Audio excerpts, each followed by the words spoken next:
నమస్తే హెచ్ఎంటీవీ జనం మనం కార్యక్రమానికి స్వాగతం. ఇప్పుడు మీరు ఇక్కడ చూస్తున్న పరిశ్రమ భారతదేశంలోనే ఒకప్పుడు అతిపెద్ద పరిశ్రమ. ఇంకా చెప్పాలంటే ఆసియాలోని పెద్ద పరిశ్రమ. వేలాది మంది కార్మికులకు బతుకు తెరువు చూపించిన పరిశ్రమ.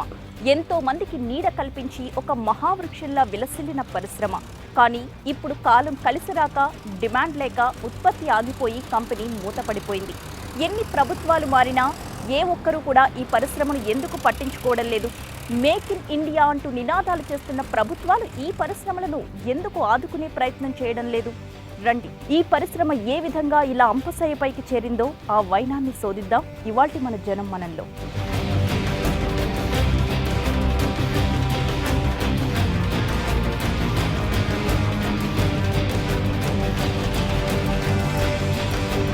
ప్రస్తుతం మనం వరంగల్ జిల్లాలోని బిల్ట్ పరిశ్రమ ముందున్నాం.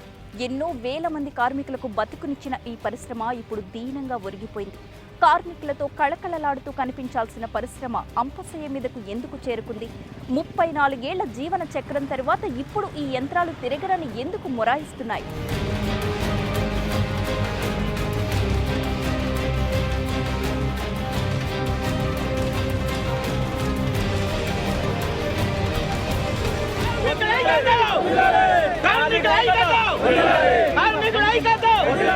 చూశారుగా కార్మికుల ఆందోళనలు, వారి ఆవేదనలు, ఆర్తనాదాలు. వేలాది మందికి దశాబ్దాల పాటు ఉపాధి కల్పించే ఓ పరిశ్రమ ఒరిగిపోతే దానిపై ఆధారపడి జీవించే కార్మికుల కుటుంబాల గతేమిటి? ఇది బిల్ట్ పరిశ్రమ కార్మికులు సంధిస్తున్న ప్రశ్న. ఇది మొదలయ్యి 37 సంవత్సరాలు అవుతుంది. ఈ కంపెనీ మీద ఆధారపడి డైరెక్ట్గా 1500-1600 మంది ఉన్నారు. ఈరోజు ఈ కంపెనీని నమ్ముకొని 30 సంవత్సరాలుగా పనిచేస్తున్న కార్మికులందరూ కూడా రోడ్డు మీద పడి వివిధ వ్యవసాయ కూలీలుగా, రైతు కూలీలుగా మారిన పరిస్థితి వచ్చింది. కనీసం తెలంగాణలో మాకు న్యాయం జరుగుతుంది అనే ఆశతోటి మేము బతుకుతున్నాం సార్. ఇప్పటి వరకు ఆశను మాత్రం నిరాశ చేయొద్దు సార్. కేసీఆర్ గారు దయచేసి మీకు చెప్తున్నాం సార్, మేము మా గోడు ఆలకించండి సార్.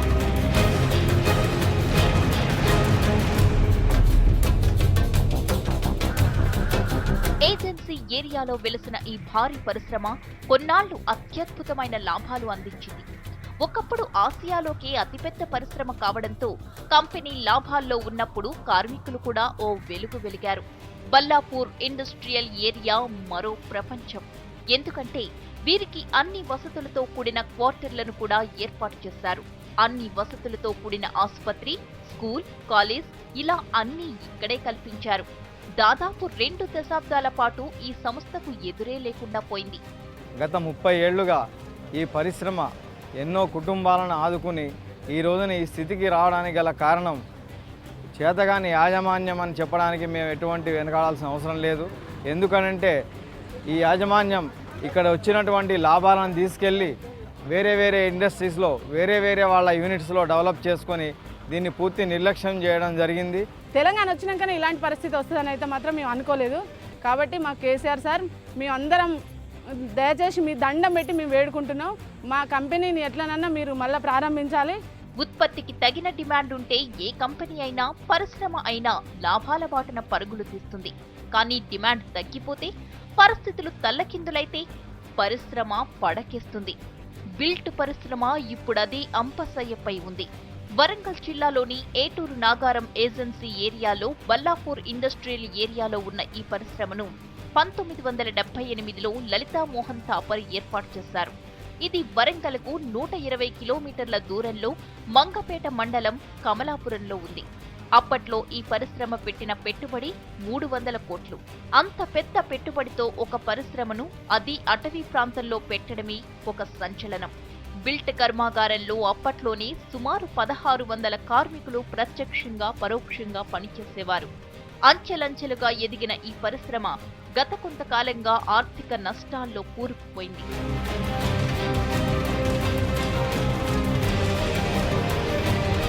పల్పుకు డిమాండ్ లేదనే కారణంతో దశల వారీగా ఉద్యోగులను తొలగిస్తూ వస్తున్నారు. దీంతో ప్రత్యామ్నాయం లేక రోజులు గడవక కార్మికులు నానా ఇబ్బందులు పడుతున్నారు. ఆదుకోమని వేడుకుంటున్నారు. అంపశయ్యపైకి చేరిన పరిశ్రమకు జవజీవాలు, సత్తువను కలిగించమని కోరుతున్నారు. గత కొంతకాలంగా ఇందులోని కార్మిక సంఘాలు కేంద్ర రాష్ట్ర ప్రభుత్వాలను కలుస్తూనే ఉన్నాయి, వినతి పత్రాలను సమర్పిస్తూనే ఉన్నాయి. కానీ ఫలితం శూన్యం. ఒక సంవత్సరం అయింది ఈ మిల్లు బంద్ చేసి. మరి ఇలా ప్రజాప్రతినిధులు వరంగల్ సంద ఉన్న ఖచ్చితంగా హామీ ఇవ్వాల్సిన కార్మికులకు మరి మేము అండగా ఉంటాము, మరి ముఖ్యమంత్రి దృష్టికి తీసుకుపోయి కూడా మిమ్మల్ని అందరినీ ఆదుకుంటాం అన్నది కూడా ఏ ప్రజాప్రతినిధి కూడా ఇంతవరకు ముందుకొచ్చి కార్మికులకు అండగా ఉండడం, మేము ఉండమన్న భరోసా ఇంతవరకు లేకపోవడం అనేది కూడా చాలా బాధాకరమైన విషయం.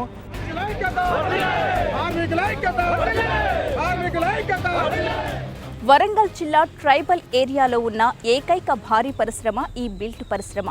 ఏటూరు నాగారం ప్రాంతానికి ఇది ఒక ఆర్థికపరమైన భరోసా కూడా. అలాంటి ఈ పరిశ్రమ ఉత్పత్తిని నిలిపివేసింది. వేలాది మంది కార్మికుల జీవితాలు రోడ్డున పడ్డాయి. ఇంతమందికి ప్రాణాధారంగా నిలిచిన ఈ పరిశ్రమను లేఆఫ్లు ప్రకటించి లాకౌట్స్ ప్రకటించేస్తే ఇంతమంది సిబ్బంది భవిష్యత్ ఏం కావాలి? జిల్లాకే తలమానికంగా నిలుస్తున్న ఈ ఒక్క పరిశ్రమ కాలగర్భంలో కలిసిపోవలసిందేనా? మేనేజ్మెంట్ని పిలిచి మమ్మల్ని పిలిచి మీకు లాభాలు ఉన్నాయన్నారు. 35 సంవత్సరాల నుంచి మీరే ఒప్పుకున్నారు కదా, ఈ ఒక్క సంవత్సరం మీరు ప్రత్యామ్నాయం ప్రోడక్ట్ కూడా తీసుకునే అవకాశం ఉంది, పేపర్ గ్రేడ్ తీసుకోవచ్చు, ఫైబర్ యూనిట్ అనేది పెట్టి ప్రత్యామ్నాయంగా ఇంకా ఎక్కువ మంది జనాభాకి కూడా ఉద్యోగ అవకాశం కల్పించే అవకాశం ఉంది. ఆ దిశగా ఇదివరకు ప్లానింగ్ చేసుకుని ఉన్నారు. మరి ఎందుకు పోవట్లేదని మేనేజ్మెంట్ని గవర్నమెంట్ అడుగుతుందో లేదో మాకు తెలియదు. కానీ మా సమక్షంలో మాత్రం ఇంతవరకు గవర్నమెంట్ అడగట్లేదు. గవర్నమెంట్ చొరవ కనుక ఎక్కువ ఉంటే మా జీవితాలు బాగుపడతాయని మేమందరం భావిస్తున్నాం. ఏ పరిశ్రమ అయినా ఉత్పత్తికి తగిన డిమాండ్ ఉన్నప్పుడే లాభాల బాటలో పయనిస్తుంది. సంస్థ ఉద్యోగుల కళ్లలో వెలుగు కనిపిస్తుంది. కుటుంబాలు సుఖశాంతులతో ఉంటాయి. బోనస్, పెన్షన్, పిఎఫ్ ఇలా అన్ని సౌకర్యాలు అందుతాయి. బిల్ట్ పరిశ్రమ కూడా ఒకప్పుడు ఇవన్నీ కార్మికులకు అందించిన పరిశ్రమే. అయితే మారుతున్న కాలానికి అప్డేటెడ్ టెక్నాలజీ కూడా తోడు కావడంతో ఈ పరిశ్రమ నుంచి వెలువడుతున్న ఉత్పత్తికి డిమాండ్ తగ్గుతూ వచ్చింది. మార్కెట్ లేదని ఈ మిల్లును మూసేయటం అనేది సరైనది కాదు.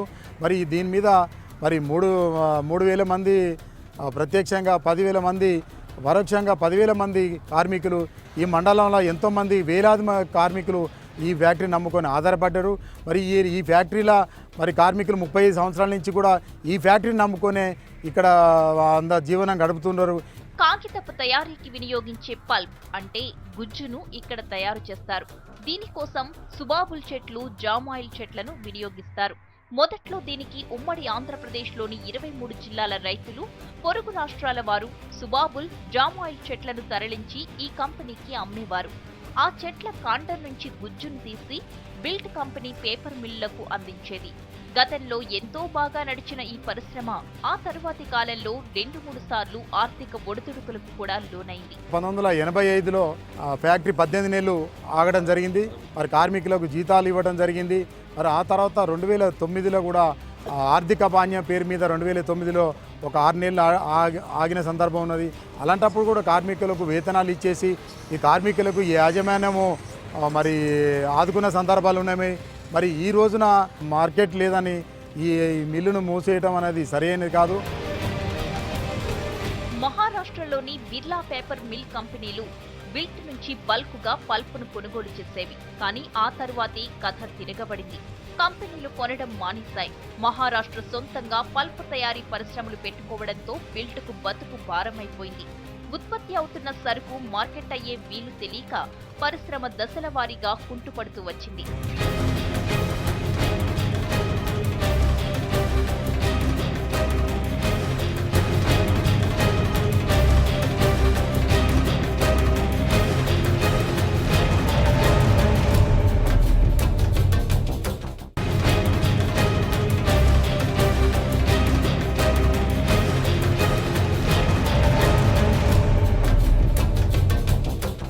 గతమెంతో ఘనకీర్తి అన్నట్లు చెబుతున్న ఈ పరిశ్రమ ఇలా కుదేలైపోవడానికి కారణాలేంటి? అసలు ఈ పరిశ్రమ ఎప్పుడు మొదలైంది, ఎలా మొదలైంది? మళ్ళీ పరిశ్రమ నిలదొక్కుకోవాలంటే ఏం చేయాలి, ఏం కావాలి? మారుతున్న అవసరాలకు తోడు పెరుగుతున్న టెక్నాలజీకి అనుగుణంగా పరిశ్రమలు కూడా తమ పంథాను, పోకడలను మార్చుకోవాలి. కొత్త టెక్నాలజీతో అప్డేట్ కావాలి. కార్మికులకు ఆ విధానాలను నేర్పాలి. అప్పుడే పరిశ్రమ, దాన్ని నమ్ముకుని బతుకుతున్న కార్మికులు సంతోషంగా ఉండేది. కానీ బిల్ట్ పరిశ్రమ మారుతున్న కాలానికి అనుగుణంగా ప్రణాళికలు రచించలేదు. ఇండియాలోనే పేపర్ కింగ్ లాంటి తాపర్ గ్రూపు, మరి ఇలా 7-8 ఫ్యాక్టరీలు మరి పేపర్ ఇండస్ట్రీ ఉన్నాయి. మనం కనుక ఒక్క మిల్లు కనుక పేపర్ మిషన్ పెట్టుకున్నట్టయితే ఇలా కార్మికులందరూ కూడా ఇలా అందరూ కూడా ఉపాధి దొరికి అందరూ కూడా రోడ్డు మీద పడకుండా ఉంటారు అనేది కూడా మరి యాజమాన్యం తెలిసినా కానీ దానికి ముందుకు రాకపోవడం అనేది కూడా చాలా ఇది ఉన్నది. పల్పును కొనే మహారాష్ట్ర కంపెనీలు కొనుగోళ్లు ఆపేస్తే కంపెనీ ప్రత్యామ్నాయాలు వెదకలేదు. ఉత్పత్తికి డిమాండ్ కల్పించే మార్గాన్ని ఆలోచించలేదు. మార్కెటింగ్ సౌకర్యాలు మెరుగుపరుచుకోలేదు. దీనికి తోడు సరళీకృత ఆర్థిక విధానాల పుణ్యమా అని విదేశాల నుంచే పల్పు దిగుమతి అవుతుంటే ఇక స్వదేశీ ఉత్పత్తి వైపు చూసేదెవరు? బీజేపీ అధికారం రాకముందు స్వదేశీ ముద్దు విదేశీ వద్దన్నారు. మరి వాళ్ళ స్వదేశీ సంస్థలన్నీ కూడా మూతబడి కాయలబడి ఇక్కడ కార్మికులకు పని లేకుండా పోతూ ఉంది. మరి మేక్ ఇన్ ఇండియా నినాదంతో ముందుకొచ్చి ఇంకా ఇక్కడే మనం తయారు చేయాలని చెప్పి విదేశాలు తిరుగుతూ ప్రధాని గారు చెప్తా ఉన్నారు.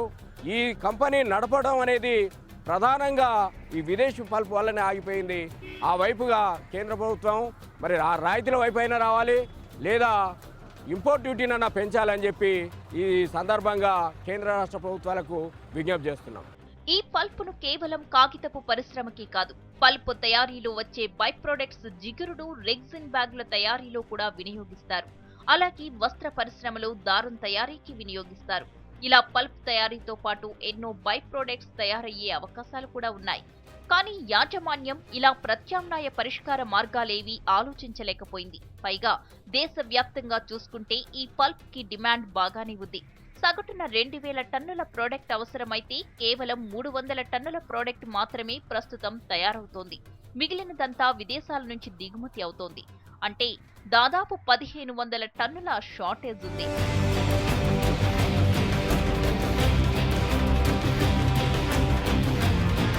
ఏదైనా పరిశ్రమ పడకేస్తే దానికి జవజీవాలు కల్పించే సత్తా మన దగ్గర లేదా?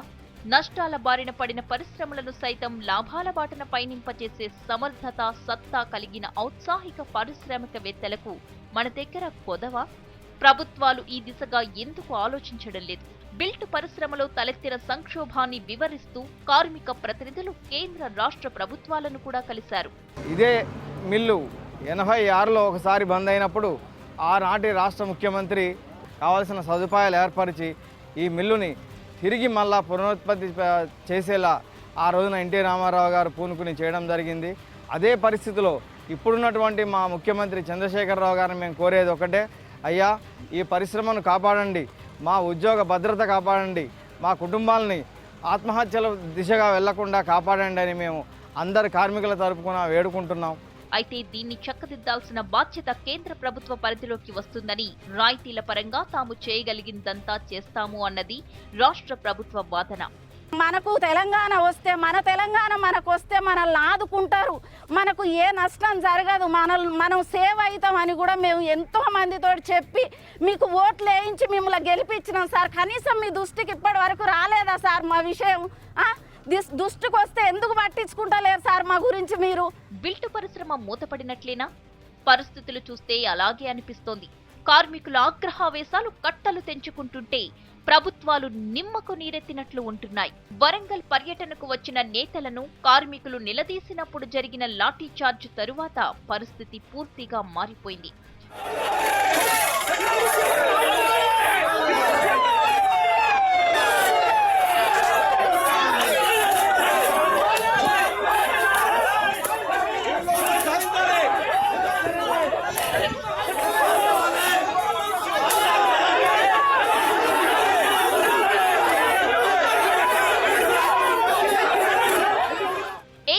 ఏరియాలో ఉన్న అతిపెద్ద భారీ పరిశ్రమ మూతపడుతున్న వైనాన్ని శోధించడానికి వెళ్లిన హెచ్ఎంటీవీ జనం మనం టీంకి అడుగడుగునా ఇబ్బందులే ఎదురయ్యాయి. కంపెనీలోకి యాజమాన్యం అడుగుపెట్టనీయలేదు. గేట్లు మూసేసి పహారాను మరింత కట్టుదిట్టం చేసేసింది. వాస్తవ పరిస్థితులను తెలుసుకునే అవకాశం ఇవ్వలేదు. దాంతో అటు కార్మికుల్లో కూడా టెన్షన్ పెరిగిపోతోంది. పరిశ్రమ శాశ్వతంగా సమాధి అయిపోతుందేమోనన్న భయం వెంటాడుతోంది.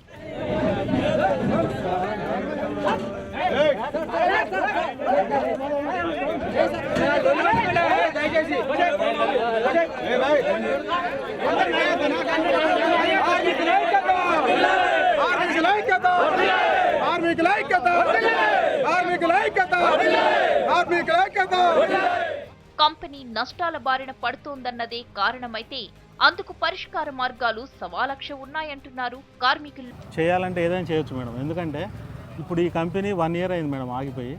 ఈ 1 year నుంచి ఒక పవర్ ప్లాంట్, ఒక 500 మెగావాట్ పవర్ ప్లాంట్ ఈ పాటికి అయిపోయి రన్నింగ్లోకి వచ్చేది. యాక్చువల్గా ఇప్పుడు మాకు లోపల కూడా 12 మెగావాట్ పవర్ జనరేషన్ ఉంది. పక్కనే బొగ్గు ఉందండి, పక్కనే గోదావరి వాటర్ ఉంది, వాటర్ ప్రాబ్లం లేదు. ఈ ఎన్విరాన్మెంటు ఇది ఎక్కడ కూడా దొరకదు ఎవరికి కూడా, ఇండస్ట్రియలిస్టులు కూడా.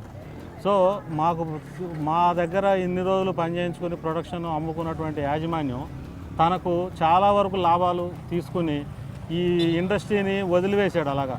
సో ప్రభుత్వం చొరవ తీసుకుని ఈ అమ్మటం కానీ లేదా ఎవరికైనా ఇప్పుడు ఐటీసీ భద్రాచలం వాళ్ళు కొంటానని చెప్పి అప్పుడు వచ్చి ఏదో వాయిస్ వచ్చింది, వాళ్ళకి టేక్ ఓవర్ చేయొచ్చు. గవర్నమెంట్ యాజమాన్యం ఇమీడియట్గా దాన్ని చేసి కార్మికులందరినీ కూడా రోడ్డును పడకుండా భరోసా ఇచ్చి అందరికీ ఇంకా కొంతమంది కూడా ఉపాధి దొరుకుద్ది. మారుతున్న కాలానికి అనుగుణంగా పరిశ్రమ రూపురేఖలు కూడా మార్చుకోవాలి. ఆధునిక టెక్నాలజీని సమకూర్చుకోవాలి. అనుబంధ పరిశ్రమలు ఏర్పాటు చేయాలి. Paper machine, power plant, fibre plant లాంటి అనుబంధ పరిశ్రమలను ఏర్పాటు చేస్తే స్థానిక యువతకు ఉపాధి దొరుకుతుంది, పరిశ్రమ బతుకుతుంది. ప్రభుత్వం కల్పించుకుని ఆర్థిక సాయాన్ని అందిస్తే, వేతన బకాయిలు చెల్లించి ఉత్పత్తికి మార్కెట్ సౌకర్యం కల్పిస్తే బిల్ట్ మళ్లీ నిలదొక్కునే ఛాన్స్ ఉంది. ప్రభుత్వమే ఈ పరిశ్రమను టేక్ ఓవర్ చేస్తే ఇంకా మంచిది.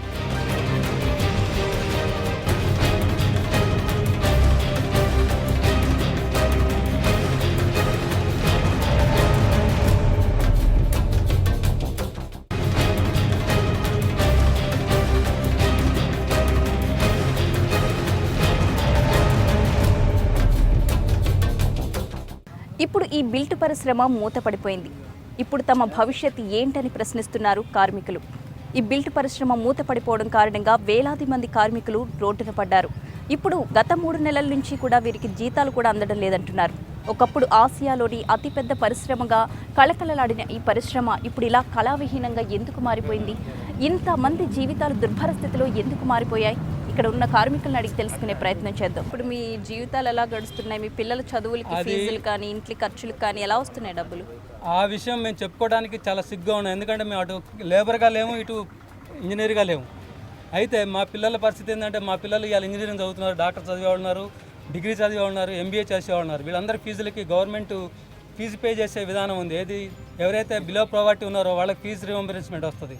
మేము దానికి కావట్లేదు, దీనికి కావట్లేదు. ఇవాళ మాకు అందరికీ పింక్ కార్డు ఇచ్చారు మా కంపెనీ నడిచిన రోజులు.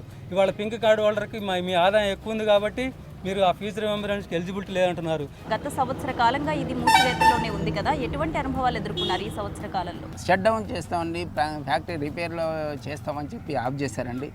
అదే కంటిన్యూ చేసి మొత్తానికి మూతపడేలాగా చేస్తుంది యాజమాన్యం. ఇప్పటి వరకు మీరు ఎంతమంది రాజకీయ నాయకులను కలిశారు? ఇప్పుడు గత 67 రోజులుగా మీరు ఇక్కడ దీక్ష చేస్తున్నారు కదా, ఎవరెవరు వచ్చి మీకు సపోర్ట్ ఇస్తున్నారు రాజకీయ పార్టీల నుంచి?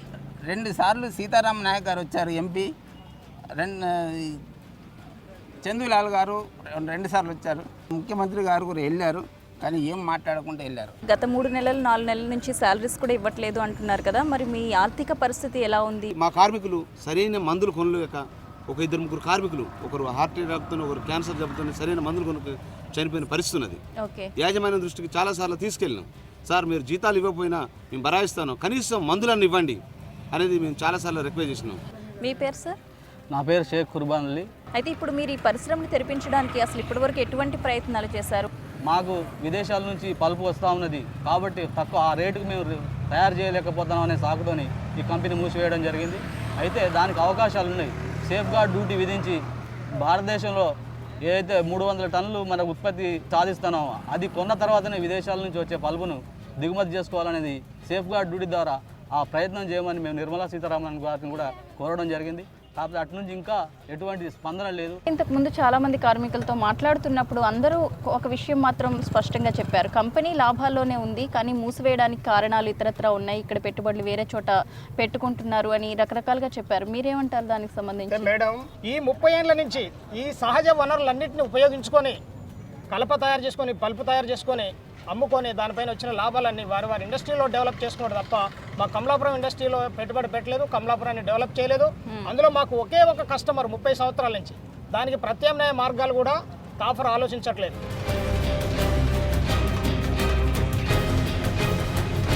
చూస్తున్నారు కదండి, ఈ బిల్ట్ పరిశ్రమను తిరిగి కొనసాగించడానికి ఇక్కడి కార్మికులు ఎంతో మందిని కలిశారు, ఎంతగానో పోరాడుతున్నారు, ఇంకా పోరాడుతూనే ఉన్నారు.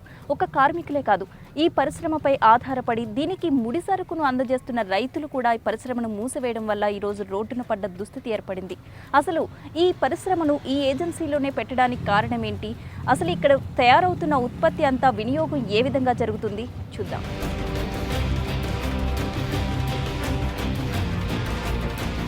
ఏదైనా ఒక పరిశ్రమ పెట్టే ముందు స్థానికంగా ఉన్న వనరులను అంచనా వేస్తారు. బిల్ట్ పరిశ్రమను ఇక్కడ ఏర్పాటు చేయడానికి ఒక కారణం ఉంది. వరంగల్ జిల్లాలోని ఏటూరు నాగారం ఏజెన్సీలో పెద్ద మొత్తంలో ఈ పరిశ్రమలో వినియోగించే వనరులకు సంబంధించిన చెట్లు ఉన్నాయి. పైగా అటు కర్ణాటక, తమిళనాడు, ఏపీల నుంచి కూడా ఈ పరిశ్రమకు అవసరమైన ముడిసరకు తరలి వస్తుంటుంది. పరిశ్రమ బాగా బతికిన రోజుల్లో ఒరిస్సా నుంచి కూడా ఇక్కడికి ముడిసరకు తరలి వచ్చేది. మూతపడుతుంటే మొదట ఇబ్బందులు పడేది కార్మికులే. జీతాలు రావు, కుటుంబం పస్తులుండాలి, రోజులు భారంగా గడుస్తాయి, ఉపాధి మార్గం దెబ్బతింటుంది.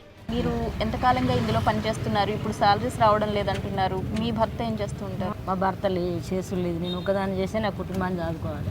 ఎన్ని సంవత్సరాల నుంచి 30 సంవత్సరాల నుంచి చేయబట్టి ఇన్ని రోజులు చేసిన పైసలు పిల్లల చదువులకు అయిపోయినాయి. ఇప్పుడు అంటే బతుకుదామంటే ఏం లేదు. ఇది కనుక మూతెత్తే సాగుడు తప్ప ఏం లేదు. మా కష్టం అంతా, మా ఏజ్ అంతా, మా ఇదంతా ఇక్కడ మేము దారపోసుకొని ఏజ్ అంతా అయిపోయాక మేము బయటికి పోయి ఎక్కడ బతుకుతాం సార్? మేము ఇప్పుడు జీతాలు లేకపోవడం వల్ల చదువులు మధ్యలో ఆగిపోయినాయి. మాకు ఇంట్లో అసలు గడవని పరిస్థితి ఉన్నది. ఎంతో మంది ఆడపిల్లలు పెళ్లిళ్ళకి ఎదిగి ఉన్నారు, వాళ్ళకి పెళ్లిళ్ళు చేసే పరిస్థితి లేదు. వాస్తవానికి బిల్ట్ పరిశ్రమ అవసాన దశకు చేరుకున్నప్పుడే కార్మికులు అప్రమత్తమయ్యారు. పూర్తిగా మూతపడకముందే ప్రభుత్వం దీనిపై చర్యలు తీసుకోవాలని, తమ బతుకులు నిలబెట్టాలని వేడుకున్నారు. స్థానిక నేతలు, కార్మిక బృందాలు దఫదఫాలుగా కేంద్ర, రాష్ట్ర ప్రభుత్వాలను కలుస్తూనే ఉన్నాయి. మొన్నటికి మొన్న కేంద్ర వాణిజ్య పన్నుల శాఖ మంత్రి నిర్మలా సీతారామన్ను ఈ బృందం కలిసి పరిస్థితిని వివరించింది. ఆదుకుంటామని, న్యాయం చేస్తామని హామీ ఇచ్చారు. కానీ ఆ దిశగా అడుగులు పడుతున్న దాఖలాలు లేవు. కుటుంబాలకు కుటుంబాలే పస్తులుంటుంటే ఇక జీవితాలు ఎలా గడుస్తాయి? మేక్ ఇన్ ఇండియా అంటూ సింహనాదం చేస్తున్నారు నరేంద్ర మోడీ. మన దేశం ఎంతమాత్రం దిగుమతులు చేసుకునే దేశం కాదు, వస్తుత్పత్తి తయారీ కేంద్రం, ఇక్కడే పరిశ్రమలు, చాలా సాంకేతిక పరిజ్ఞానం ఇక్కడే ఉన్నాయంటూ మాడిసన్ స్క్వేర్లో చాలా అట్టహాసంగా ప్రకటించారు. మరి ఇలా పడకేస్తున్న పరిశ్రమల సంగతేంటి? వేలాది కార్మికుల భవిష్యత్ ఏంటి? మేక్ ఇన్ ఇండియా ప్రపంచానికి భారతదేశపు సత్తాను తెలియజేయడానికి ప్రధాని మోడీ చేస్తున్న గర్జన. భారత్ ఇక ఎంత మాత్రం వస్తువులను దిగుమతి చేసుకునే కేంద్రం కాదు, టాలెంట్, సత్తా మా దగ్గరున్నాయి, వస్తువులను మేమే ఉత్పత్తి చేస్తాం, అతిపెద్ద తయారీ కేంద్రంగా వెలుస్తామంటూ ప్రకటించారు. మోడీ ప్రసంగంతో మాడిసన్ స్క్వేర్ పులకించిపోయింది. అప్పటి నుంచి మన దేశానికి పెట్టుబడులు తేవాలని ప్రధాని ప్రయత్నిస్తూనే ఉన్నారు.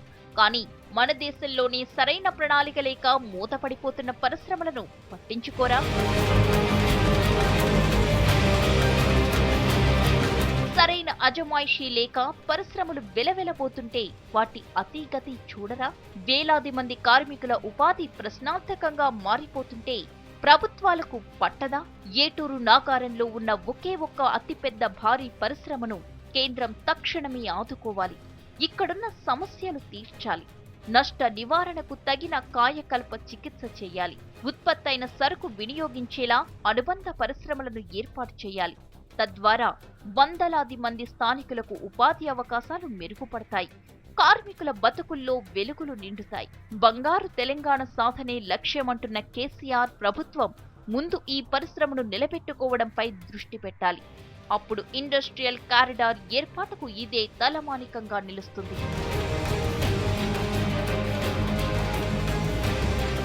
భారత్ని సగర్వంగా ప్రపంచ దేశాల సరసన నిలబెట్టాలి అన్న ప్రధాని ఆశయం చాలా మంచిదే. కానీ మన దేశంలోని ఎన్నో పరిశ్రమలు సరైన అజమాయిషీ లేక కొడిగట్టిపోతుంటే ఆదుకునే నాతుడు ఎవరు? కొత్త వాటిని సృష్టించడం సంగతి సరే, ఉన్న వాటిని కాపాడుకోలేకపోతే మన పురోగతికి అర్థమేముంది? వరంగల్ని ఇండస్ట్రియల్ కారిడార్గా తీర్చిదిద్దుతానంటున్న టీఆర్ఎస్ ప్రభుత్వం ముందు ఈ బిల్ట్ పరిశ్రమను కాపాడాలి. దాన్ని మళ్లీ తిరిగి పునరుద్ధరించే ప్రయత్నం చేయాలి. ఇంతమంది వేలాది కార్మికులను కాపాడాల్సి, వారిని ఆదుకోవాల్సిన అవసరం ఎంతైనా ఉంది. ఇది ఇవాల్టి మన హెచ్ఎం టీవీ జనం మనం. వచ్చే వారం మరొక అంశంతో మళ్ళీ కలుద్దాం. నమస్తే.